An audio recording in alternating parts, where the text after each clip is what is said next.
Hi, I'm Christine Ortega. I'm a lead product designer at Mark43, and today I'm going to talk to you about process. So I work on our computer-aided dispatch product, which is for taking down and dispatching 911 calls or 000 or 999, depending on where you live.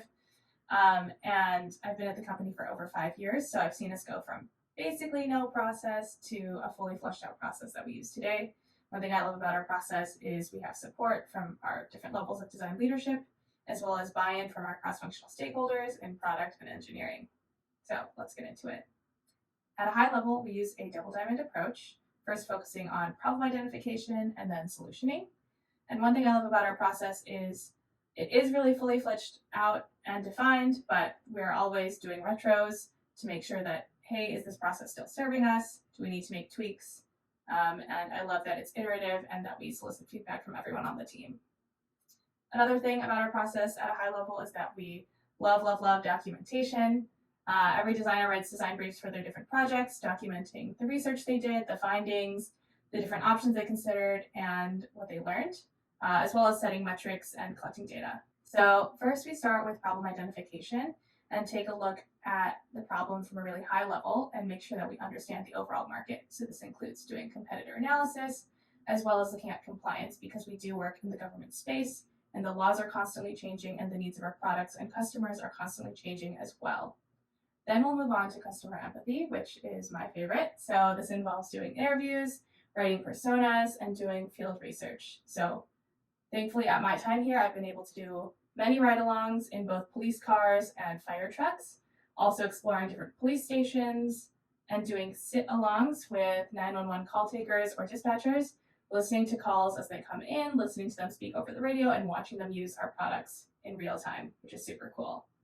We'll also help with contributing to the product vision by defining the value propositions of our work. And in this stage, some artifacts that we might make are early sketches, wireframes, and workflow diagrams. So I like to use my board that's right behind me to come up with workflow diagrams, and then I'll bring them into Figma to clean them up and then share them out. Once those high-level ideas are figured out, then we'll start to share more visionary pieces like mock-ups, just high-level diagrams, and early prototypes. Now I'll move on to solutioning. So in this diamond, we start out by, again, broadening our scope, sketching again.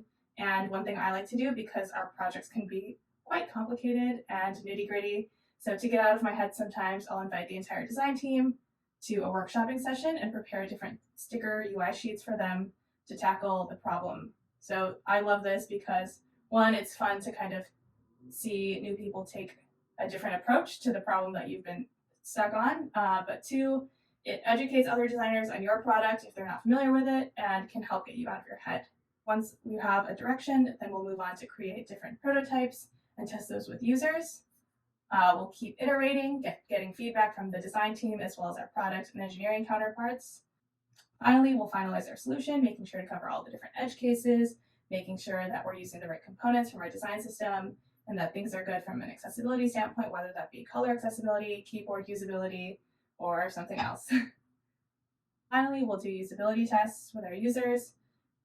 We'll launch, and then we'll collect our metrics to see how we did and how we measure success. So at a high level, that's Mark43's design process. We use a double diamond approach, and this process is supported with buy-in from our design leadership, as well as our cross-functional partners in product and engineering. I love that we are constantly looking back on our process and iterating on it just to make sure that it still fits our needs. And one thing that I think has been really great for me as a designer, especially when I was more junior, is that we empower our designers to really own their projects from start to finish.